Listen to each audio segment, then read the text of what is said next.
सध्या साहेबांचा जो संघर्ष चालू आहे, हा संघर्ष एका माझ्यासारख्या संघर्षातून तयार झालेल्या कार्यकर्त्याला खूप आकर्षित करतो. नक्की 100% मला वाटतं की मी या भागामध्ये महानगरपालिकेच्या दृष्टिकोनातून या भागामध्ये मी चांगलं काम करेल. पक्ष संघटना म्हणूनच मला काम करायचं आहे या ठिकाणी आणि मला वाटतं की साहेब जी जबाबदारी माझ्यावरती देतील ती जबाबदारी मी पार पाडेल. निवडणुका तर ह्या आहेत, निवडणुका तर लढवायच्यात, परंतु आता विधानसभा लढवायची का महानगरपालिका लढवायची हा येणारा काळ ठरवेल. साहेबांना मी मॅसेज टाकलेला आहे की साहेब मला माफ करा, कारण माझ्या पाठीमागे असणाऱ्या कार्यकर्त्यांचा विचार करणं पण मला गरजेचं आहे आणि त्यानुसार मी जो काही निर्णय घेतो. फोन आला होता? ते फोन आला होता त्यांचा, परंतु मी त्यांना ठीक आहे बोलू, पण मी कालच्याला उद्धव साहेबांची भेट घेतली.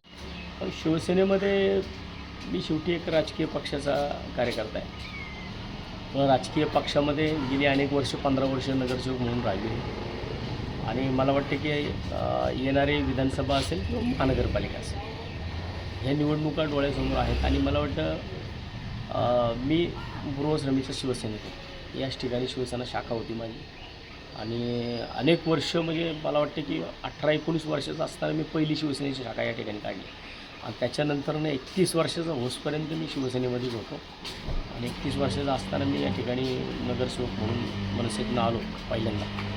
तेव्हापासून आजपर्यंत त्या पक्षाबरोबर प्रेम आहे.